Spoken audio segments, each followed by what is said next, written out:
So, good afternoon to everyone. Thank you for being today with us. And I really would like to say warmly hello to this FFplus Open Call webinar. So, today we are expecting to be together for quite an hour. And today's agenda is to give you the insights and details into the open call for business experiments for the second call that FFplus project is offering.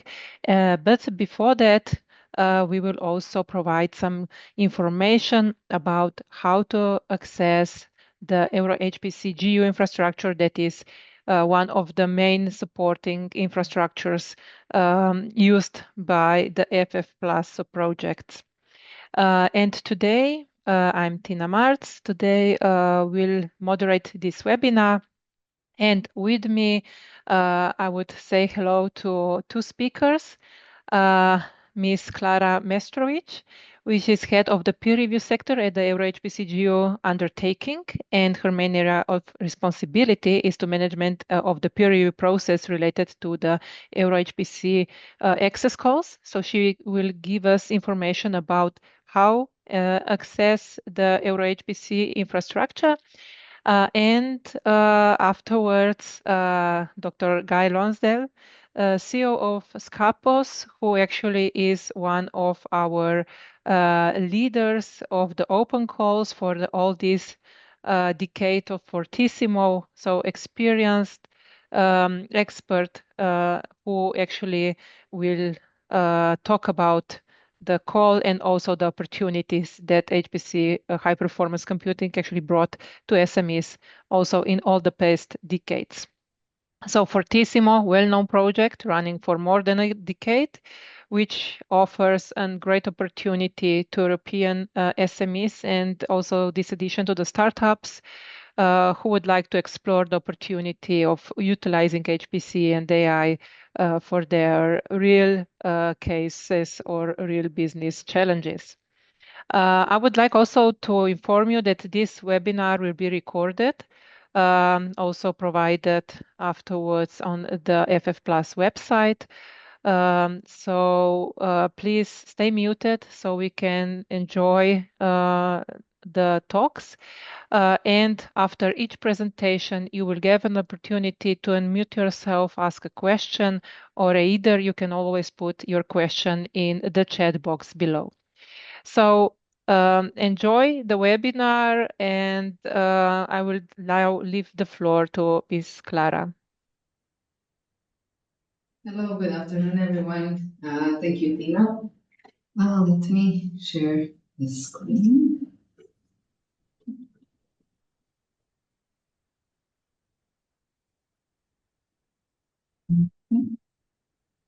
Great.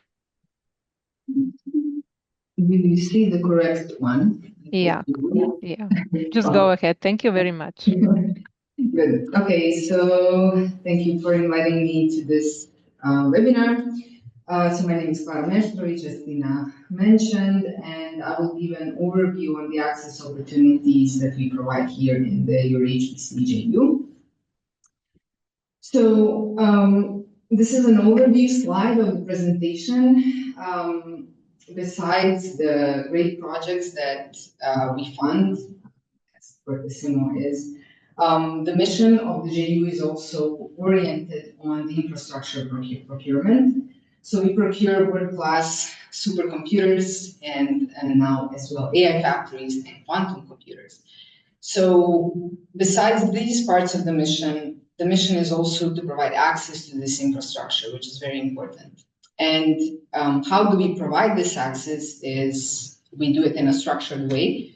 And we have several different access modes, yes, to provide this access. And also these access modes are different from one another, also to cover wide range of potential use cases and needs of users. In order to provide a transparent and fair access, we do have an established peer review process for per access mode.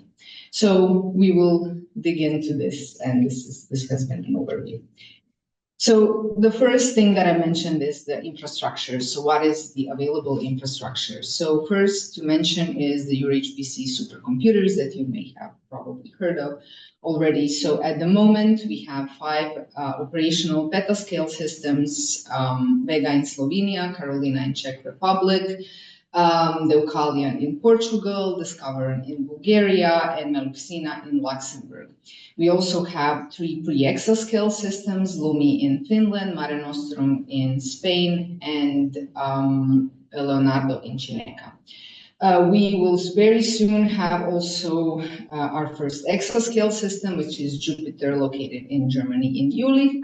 And we have several upcoming systems, another exascale system, Alice Recoq in France, and several mid-range systems. Then for sure you have heard about the EuroHPC AI factories. So this is something that is upcoming. So 13 new AI factories will be procured.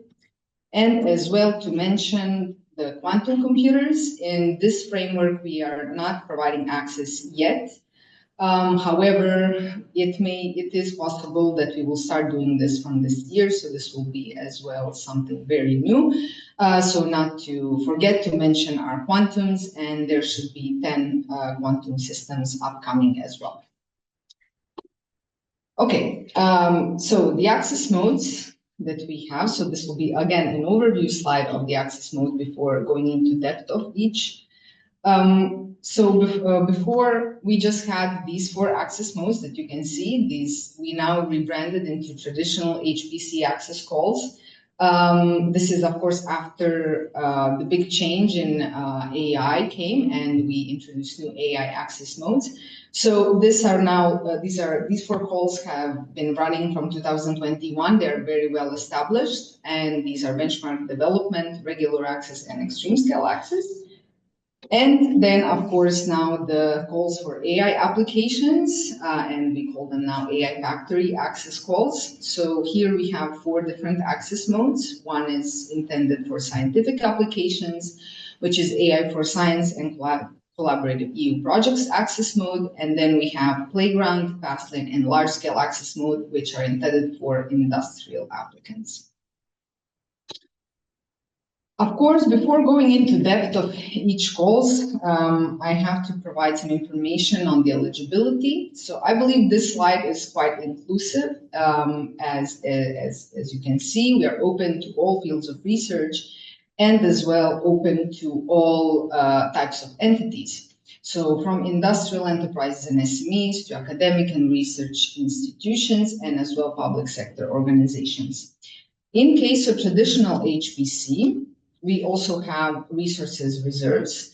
So as you can see here below, for industry access track, we have 20% of resources reserve or prioritization.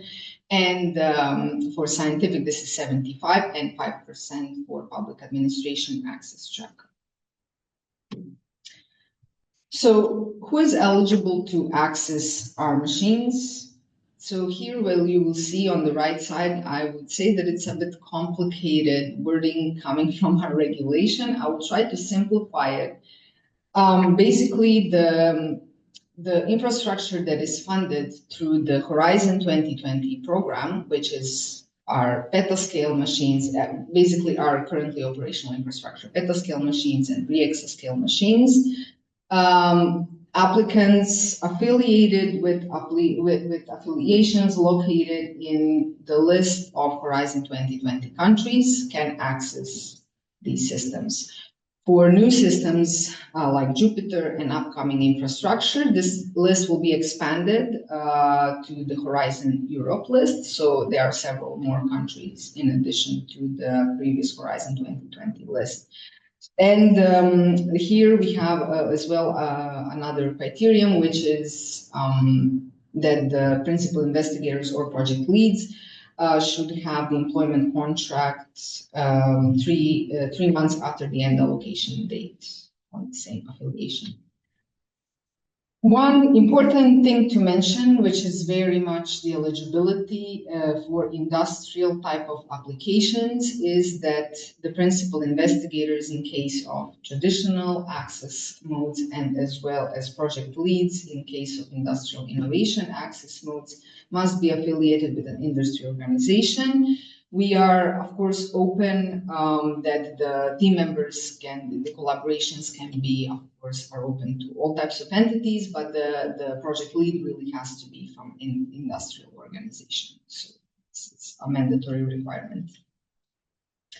Okay, and now we go into the depth of our access modes. So for traditional HPC access modes, we have access modes for preparatory activities. These are the benchmark access and development access. Both are serving to perform code scalability tests, and in case of development access for development and optimizations of the codes. The duration can be 2 to 3 months in case of benchmark access, and for development access, 6 to 12 months. Assessment time is usually 2 weeks after the cutoff date, and we have monthly cutoffs, so basically 12 cutoffs a year. There are plenty of opportunities to test the codes. For production activities, we have extreme scale access and regular access. Extreme scale access is intended for really extremely large allocations, and the peer review process lasts the longest in this case, and it's about 6 months. For regular access, this is as well for applications requesting large allocations, and the evaluation time is around 4 months. So it's a little bit more lightweight, but still quite extensive. So what actually happens with your proposal once it's submitted to the extreme scale access call? So we first perform the administrative check, and those proposals that are successful, they proceed to further steps. Those that are not administratively accepted and basically are rejected, and they can reapply basically immediately. Those that are successful proceed to the technical assessment, which is executed by our hosting entities. Then to the scientific evaluation. This is performed by 3 external scientific reviewers on the domain of the proposal. After this, the applicants have opportunities to respond to reviews, to respond to both technical and scientific reviews. All of this is then taken into consideration, and 2 panel members are assigned to each proposal. And then in this case, they write 2 individual and 1 consolidated report based on all the findings so far on each proposal. All of this goes to the Access Resource Committee meeting, where the proposals are ranked and recommended for funding altogether. And the results of the Access Resource Committee meeting proceed to the Resource Allocation Panel meeting, where we actually allocate the resources. After this meeting, the results from this meeting are the official results of the call that proceed to our governing board, and this is usually takes about 2 weeks. This is the moment when we start receiving questions from the applicants. What about my proposal? And this is basically the last 2 weeks. That is for the written procedure that the governing board approves the results, and then we, of course, after we receive this confirmation, we communicate the results to the applicants. In case of regular access, we proceed in a very similar way. So we have an administrative check, we have the technical assessment, but then we skip the scientific evaluation and the response phase. In this case, we proceed to the rapporteur reporting steps. So again, there are 2 members assigned to each proposal.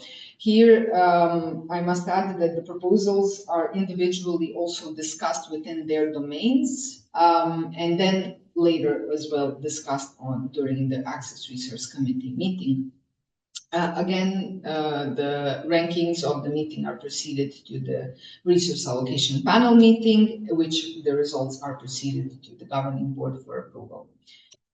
In case of benchmark and development, this is very straightforward. These 2 steps, the administrative check and technical assessment, are both covered by the hosting entities and are done simultaneously. So a little bit on the planning, where we are with regard to the traditional HPC access modes. So these are all the cutoffs that we had, and not mentioning the benchmark and development, because of course there will be a lot from 2021 since they are monthly. But this is the status from regular extreme scale, and as well here we are mentioning another access mode that has been discontinued now. Considering that we have new AI factory access modes and has somehow been rebranded for AI for science. But these were the cutoffs before, when it was the AI and data intensive applications access call. So we currently have extreme scale access April cutoff under evaluation, and the regular access March 2025 cutoff under evaluation. And the two new upcoming cutoff dates are 17th of October for extreme scale and regular access 5th of September. Okay, and now we proceed to the AI factory access modes. So these are the three access modes for industrial innovation. So we have playground access.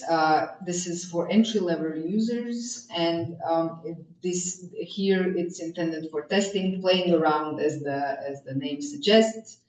The applicants can get a fixed allocation up to 5,000 GPU hours. The evaluations are done on rolling basis, and the results should be communicated to within 2 working days after the proposal submission. The applicants can request the project duration 1, 2, or 3 months. For fast lane access, here the applicants can get a little bit more resources, so 50,000 up to 50,000 GPU hours. The results are within 4 working days. The duration is the same as the playground access, and it's intended for users that are already familiar with HPC environments. Then we have the large-scale access. Here, as the name suggests, is for larger allocations. So it's for larger allocations than 50,000 GPU hours. We have 2 cutoff dates per month, so this ensures very fast response time. Meaning this is within 10 working days after the cutoff date. The duration can be 3, 6, or 12 months. So what happens again with the proposal submitting to these access modes? So for large-scale access, the office performs the eligibility check. Here we come back to the eligibility that the project lead has to be affiliated with an industrial organization, also coming from Europe. Then the proposal proceeds to both technical assessment and industrial innovation group evaluation. Then each AI factory sends the results and the ranking list to the office that we consolidate and proceed to our executive director for approval. Those proposals that are, of course, ranked successfully and are approved, we communicate the results as successful. For fast lane access, this is more straightforward. This is eligibility checks and technical assessment performed by the AI factory simultaneously, and the same thing happens to the playground access. So eligibility check and technical assessment. Just to as well mention that the technical assessment, as well as the industrial innovation group activities, they are all somehow done by the AI factories. They have their own experts, and we are the ones just communicating the findings of their evaluation. For the AI factory access modes for science, so this is the process. Basically, it remained the same as we had from the previous version of this call. So in this case, this call is also open to all types of entities, including industrial users. It should just be more focused on scientific research. The allocations are granted for 6 months in this case, and the results are within 1 month after the cutoff date. In this case, we have 6 cutoffs per year, so every 2 months. The process is we proceed with the administrative check first. Those that are successful proceed to the technical assessment and expert evaluation. After we have results from both technical and expert evaluations, we consolidate the results and basically communicate the results to the applicants.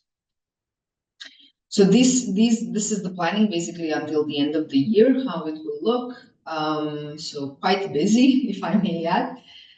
This is, of course, in parallel with the traditional HPC access modes as well. Playground access, fast-lane access, they do not have any cutoffs, so it's rolling submissions, rolling evaluations. For large-scale access, as you can see, we are now evaluating projects submitted this month until this Monday, and the submission period is now open for the cutoff of 30th of June. AI for Science, we are still now receiving projects until 20th of June, and they are the following cutoffs that will happen until the end of the year.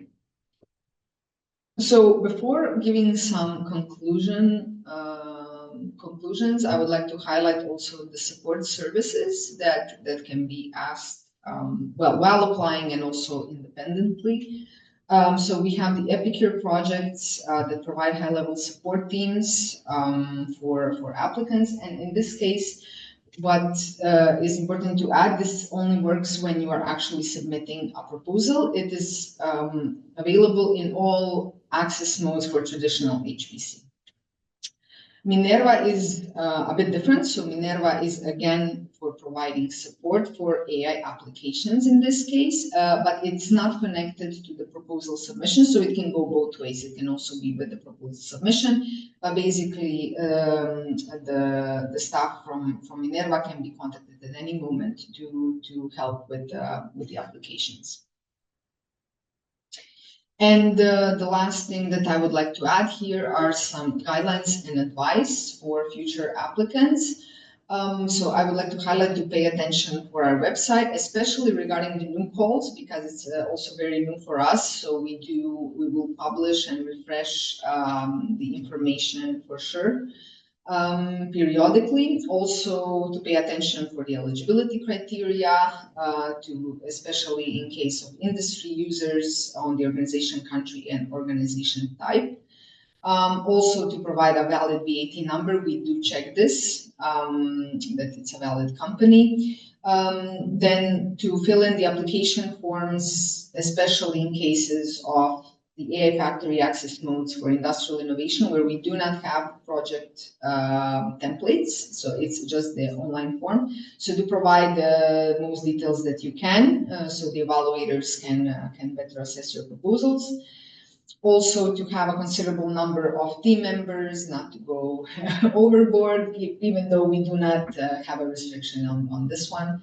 This is just a friendly advice. Also to ensure that the codes can run, to use either playground access on benchmark or development access. To do that before, to plan the resources usage carefully, we do encourage homogeneous usage, which is then helpful, of course, for the HPC centers and for the users. To take the provided feedback from the Access Research Committee and as well as the Industrial Innovation Group and technical experts into consideration, especially in case the proposal was rejected. So for future resubmissions, to communicate any issues to us and to the centers. And the last but definitely not least is to submit the final reports 3 months after the end allocation date. So just a closure, we have an upcoming event in Copenhagen on user days, which will be very interesting, I believe. So of course you're invited if you are able to join. And that's it for me. Thank you so much. So thank you very much, Clara. So in the next steps, so what is here? We have some questions already in the chat. So I already provided you the link to the EuroHPC GU access calls, so you can check the link and find the information about the calls that were mentioned right now. But if we start with the questions, so what is the time needed for processing EuroHPC GU application for regular access? So it's 4 months after the cutoff date. Okay. Thank you very much. The next one goes, it is possible to apply with a partner, and how much involvement, time or money it requires for the partner? So I'm not sure if this is actually the information or the question for the access, but so for the, I would leave this for the next or at the end of the second presentation where the open call information will be provided. So I would continue with the second one. So for an FFplus project, what forum of access to EuroHPC do you recommend? I'll go into that later. Okay, Guy, thank you. And similarly, we'll discuss the FFplus call and the HPC access modes similarly in my presentation. I'll try and explain how the expectations of the project fit in with the calls.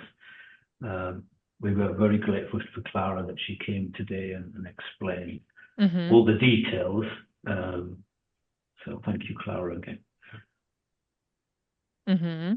Definitely.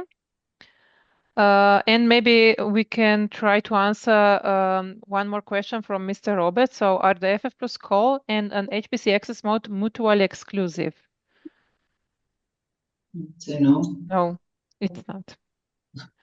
So maybe do you have any further questions for Ms. Clara about the EuroHPC GUI infrastructure or any matters related to the access to it? Otherwise, thank you again very much for your presentation and all information. Wish you a pleasant day. And to you as well. Yeah. And good luck with all the assessments. And now we shall continue with the second part of the presentation.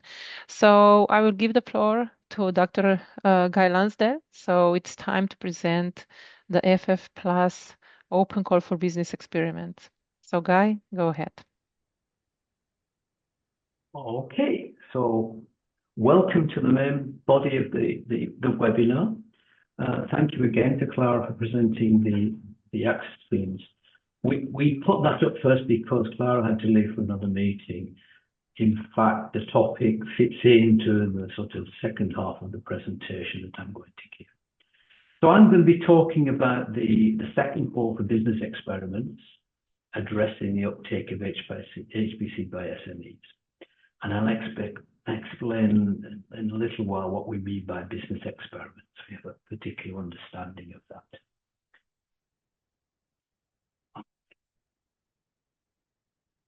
So what I will do is I'll give you an introduction to the Fortissimo approach and the past projects. As Tina mentioned, there's been a history of these projects, and go into details about the success stories and the business innovation that we target. And then I'm going to focus explicitly on type 1 of the core 2, the business experiments addressing uptake of HPC. And I'll explain the objectives, the expectations, funding and eligibility, which includes the expectations for computing resources. And then I will finish off with some summary of the information sources and the submission procedure. After which we have a Q&A, and I would expect that we turn the recording off for the Q&A session. So we're not planning to post your questions on the internet. So a history lesson. Fortissimo and Fortissimo 2, they go back some time, so it's over 10 years ago. The first Fortissimo project ran from 2013 to 2016, was in Private Program 7. Fortissimo 2 followed on from that, slightly overlapping, was in Horizon 2020. And there was a political context. When we started the first project, we were just recovering from the financial crisis, and the European Commission wanted to support European industry and manufacturing. So the first projects were actually linked to a program for the Factories of the Future initiative. And therefore, we had a very strong focus on manufacturing SMEs.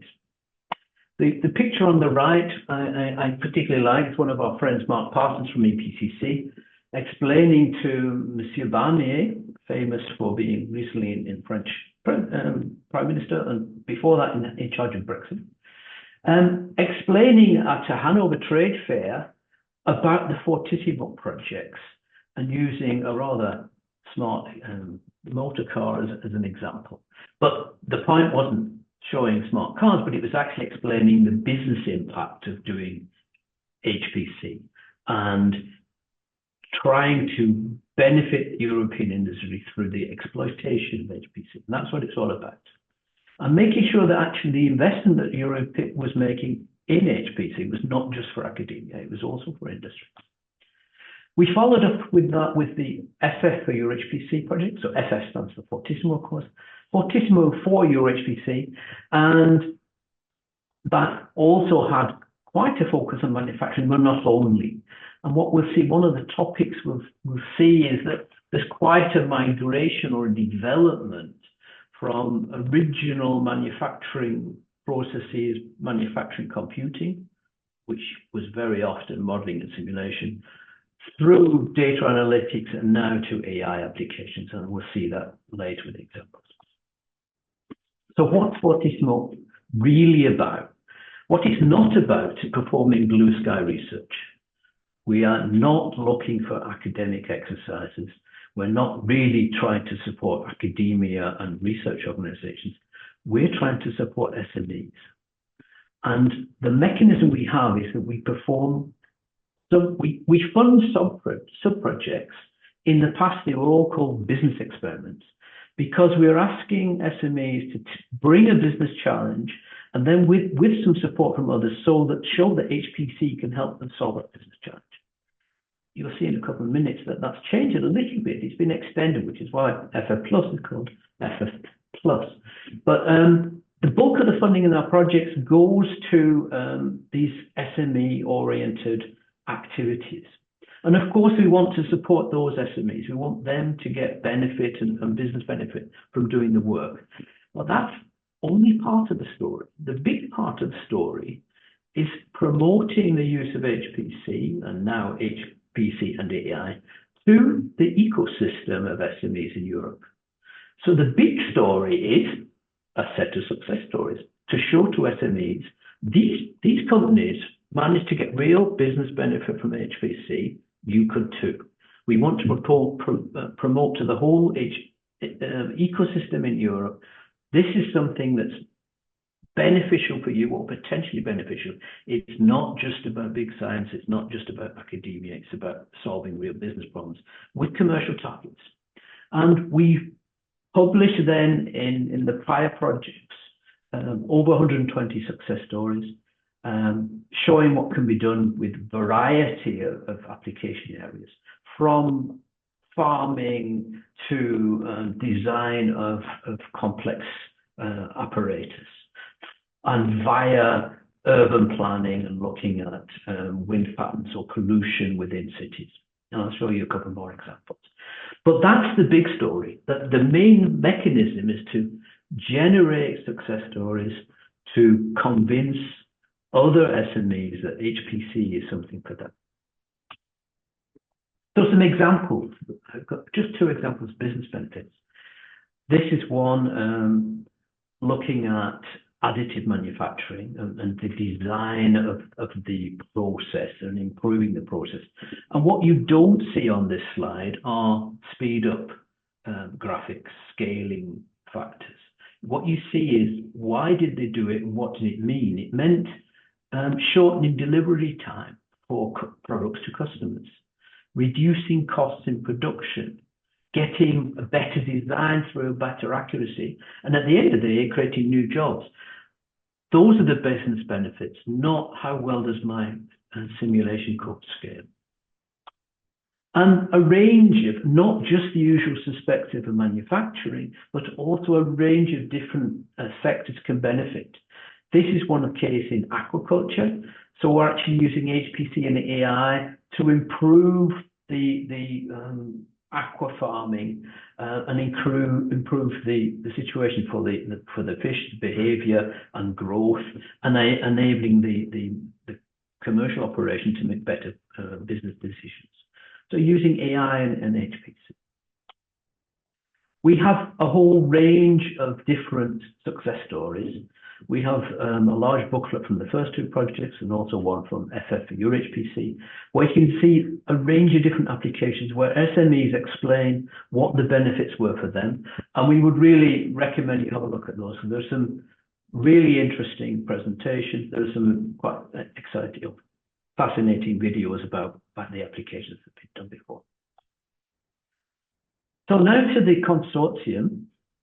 Those of you who have seen FF projects or Fortissimo projects before will recognize most of these partners. CypherNet joined us for FFplus.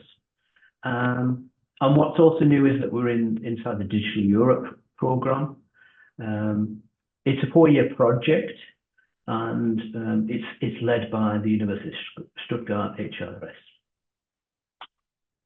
And what are our objectives? The global political objective is to empower SMEs and startups through the use of computational capabilities, helping them to improve in innovation.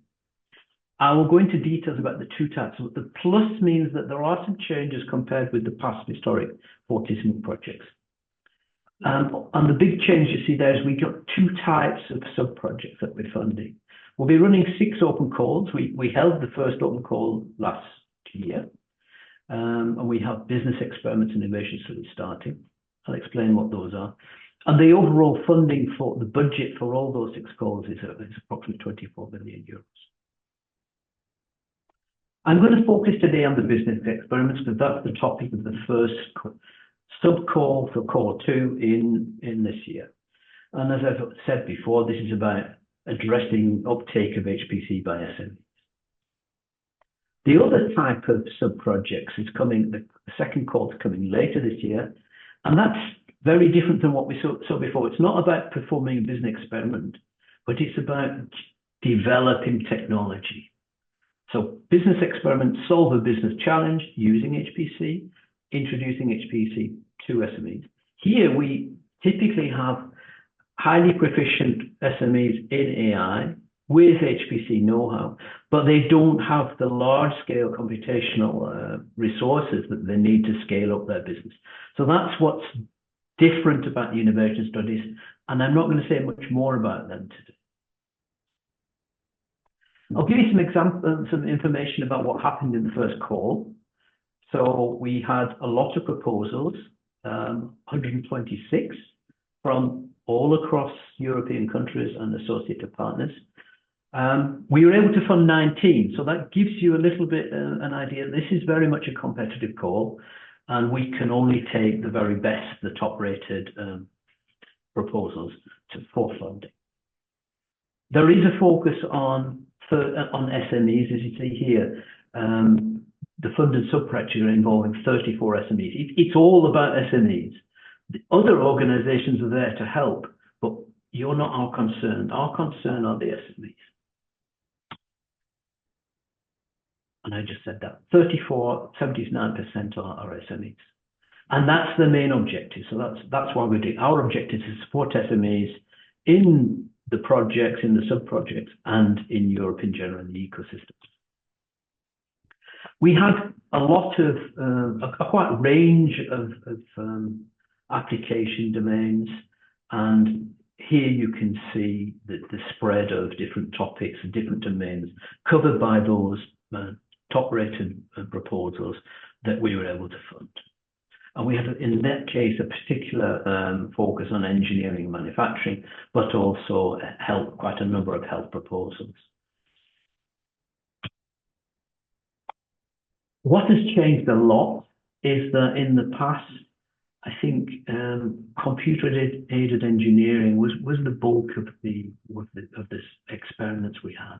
Now that's no longer the case. Now the majority of proposals, majority of funded sub-projects are actually looking at AI, machine learning, and deep learning, and use of those technologies. So it's not about, in the business experiments, the concentration is not to develop those technologies, but make use of them to solve business problems, business challenges for the SME. Quick overview, one slide on innovation studies. We had quite a lot of proposals, also from across Europe, 62 proposals, and we're currently funding 18 innovation studies. So let's now focus on the business experiments and what do you need to do, what do you need to take into account if you want to apply to the open call. So the deadline is August 26th at 1700 CEST. The duration of the business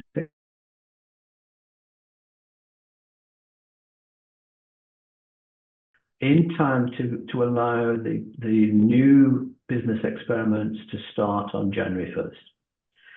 Available in this call is an indicative budget of 4 million euros. That's funding. We have a special definition within FFplus, and it's the main participant. The main participant is the SME whose business challenge drives the work. So that's the definition of the main participant. And main participants may only participate in one type of sub-project. If you read the documentation carefully, this is actually self-explaining why that is the case, but only either you take part in type 1 or type 2. The objectives. I don't know how many times I've mentioned business challenges already, but I'll do it again. The proposal should address the uptake of HPC by an SME to solve specific business challenges.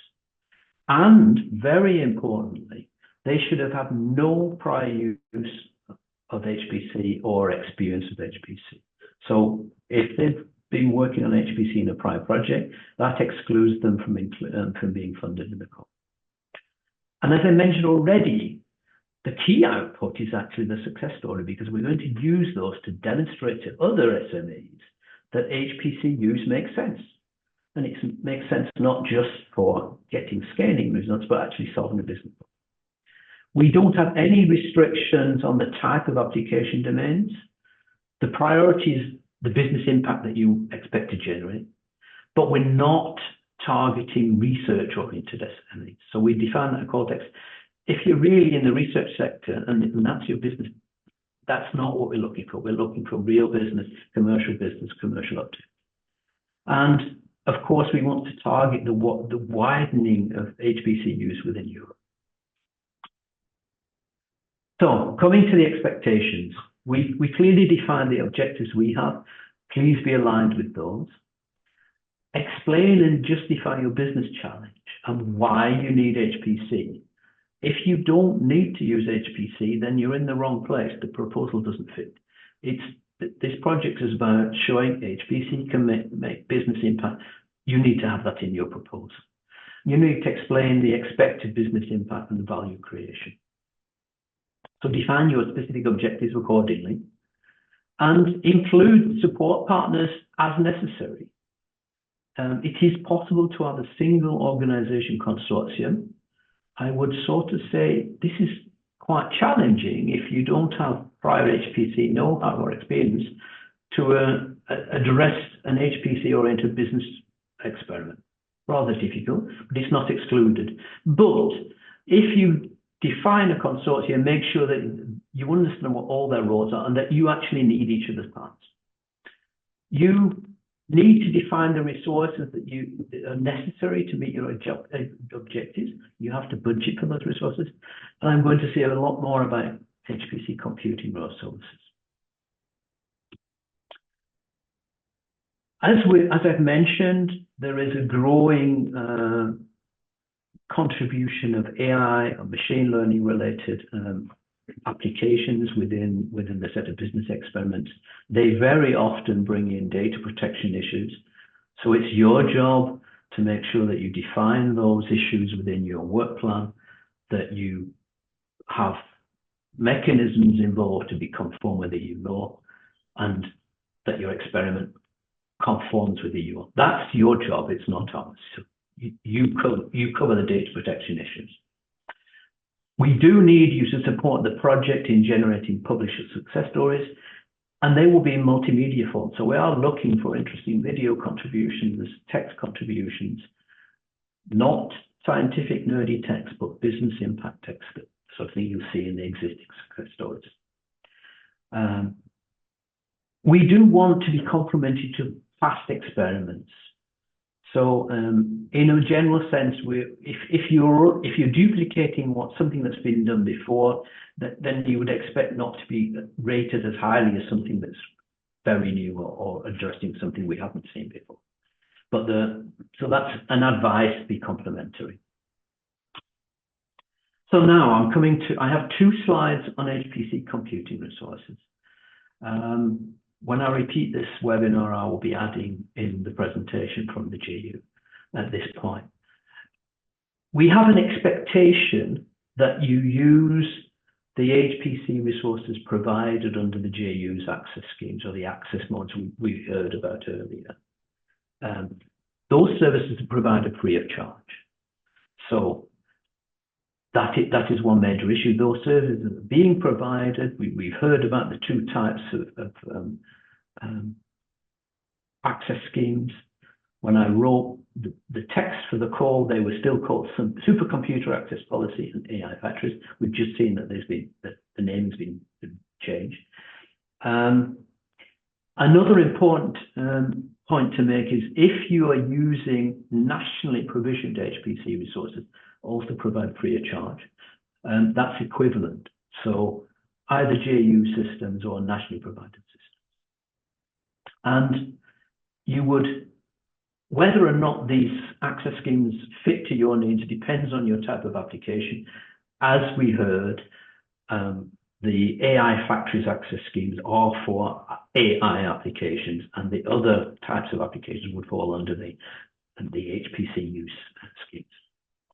If you were looking for support in the proposal phase, then the national HPC competence centers are able or will be able to help you with that, and they are interested in doing so. So they've been very active in the past in supporting proposals, and they're supporting the project, gathering in a good set of proposals. So do reach out to your NCCs, your local, your national NCCs. So unfortunately, FFplus cannot provide you resources, and we do not have any special allocation of time on the systems, which is why we ask the GU to prevent the access schemes that there. The standard access schemes provide the GU are the access schemes you will need to use with your sub-project. If you do not do so, and the call text format in the way, you have to justify the decision not to do so. If you do not do so, then the use of third-party commercial resources is permissible. You have to suitably justify the choice, and of course, you have to budget for the costs within your business experiment budget. Similarly, the use of resources by an organization within your consortium, for example, an HPC center, is permissible. Again, justify the choice. And be careful how you charge the costs. So the costs of charged HPC resources, if they provide them for free, it's not an issue for us, they're an issue. But if they're charging them, they have to be based on actual costs and not commercial rates. So a cost basis. And they are to be charged against the budget of the partner providing those HPC resources, not charged internally within your consortium. That's not allowed. Okay, so those are details, and have a look at the slides later on. I think we'll be putting the slides online as well. Eligibility criteria.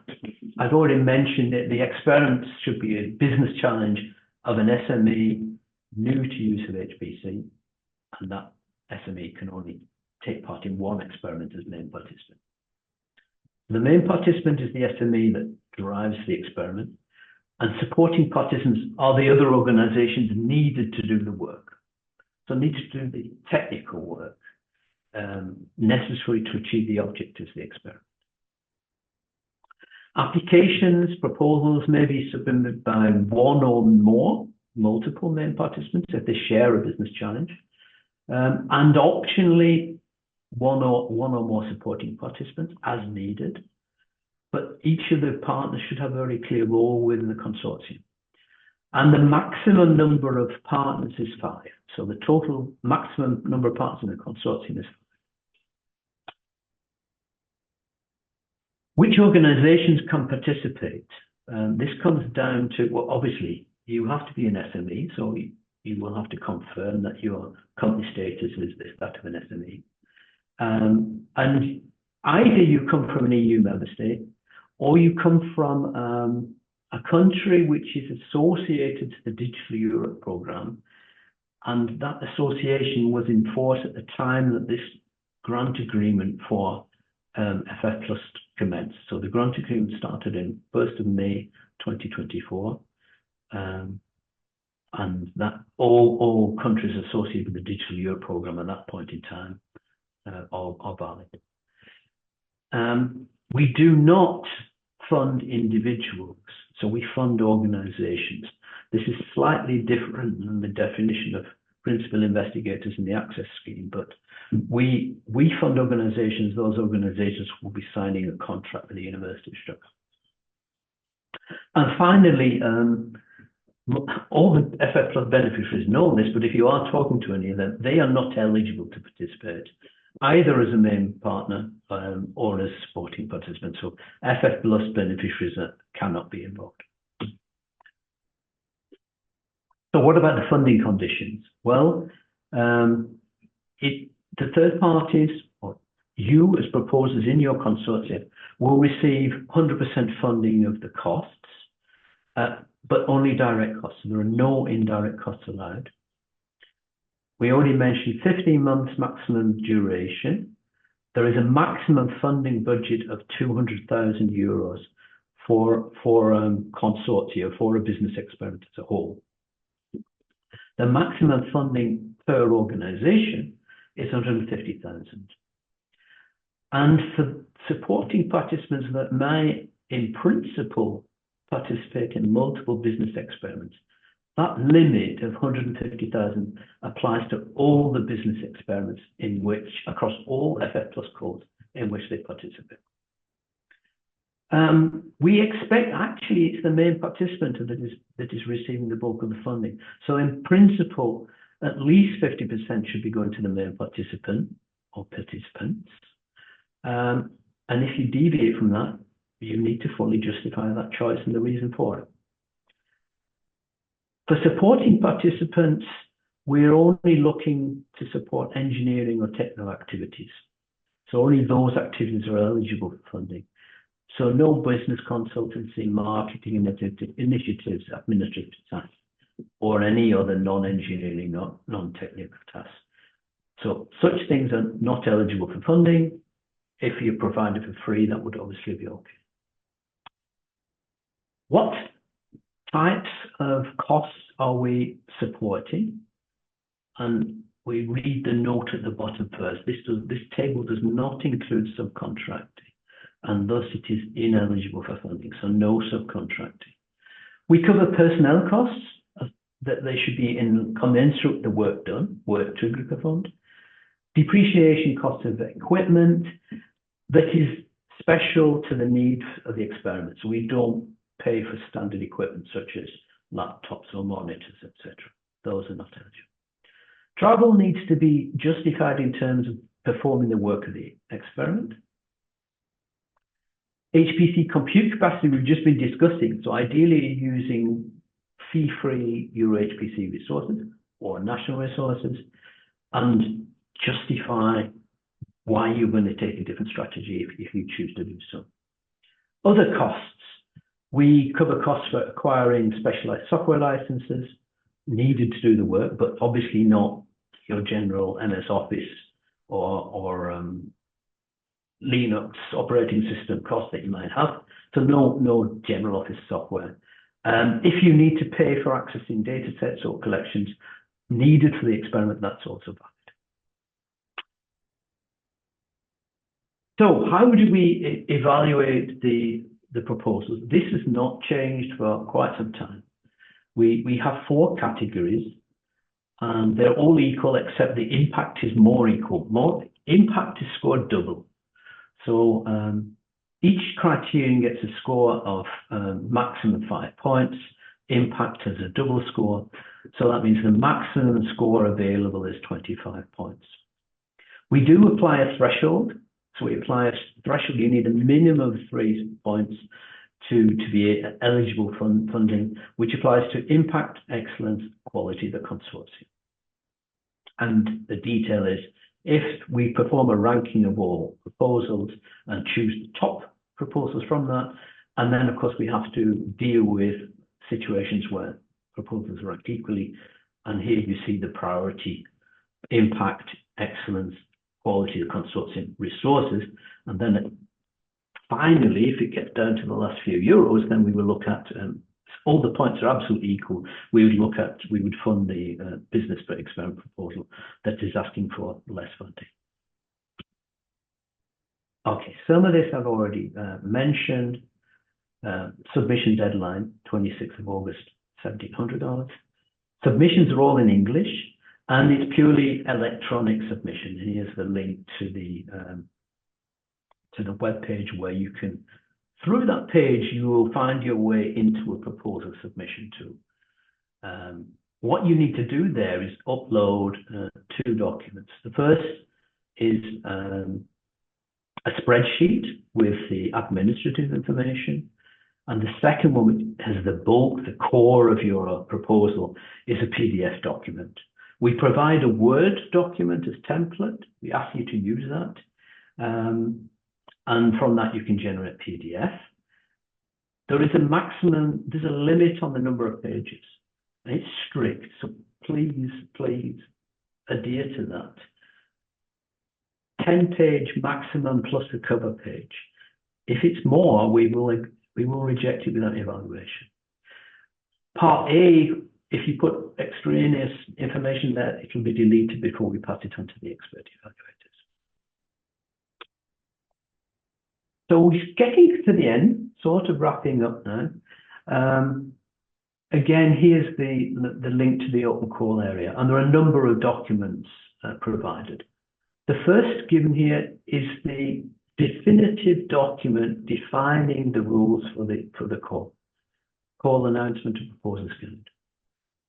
We expect that you use the proposal templates provided, and then we have some further information with a set of frequently asked questions and the checklist. So the frequently asked questions are, we have gathered these over time. These are the questions we typically get through the webinars, through direct email. And we're repeating those for you so you can see what other people have already answered. The proposer evaluator checklist is an interesting document, or should be, because we provide it to our expert evaluators. So you, the proposers, can see the questions we ask the experts to answer. And if they're the ones that they have to answer, have a good look at whether or not you believe you're answering them in your proposal. And of course, on the web page there, you have access to the proposal submission tool. If after reading all the FAQ and looking at the checklist, you still have questions, then we provide the email given here where somebody from the Scapos team will respond to your questions. What we do not do is answer questions about content. So yeah, here's this thing. I want to do simulation around a pair of glasses in a case. Is that okay? Sorry, can't answer that one because that's your business case, your business challenge. You should be choosing the problem that you need to solve using the methodologies that make sense for what you want to do. That is not something we'll go into details about. So we don't review proposals and we don't go into content, but we do answer questions about the generic policy, computing resources. So information, inspiration, I think it really makes, it's very useful to look at the information on the FFplus project, on LinkedIn and YouTube videos. There's some really great videos there. There's a lot more information on the project website, and you can sign up for the newsletter. With which I would pass back to Tina and go into the Q&A. And as I said, Tina, I think we should stop the recording at this point. Yeah, agree.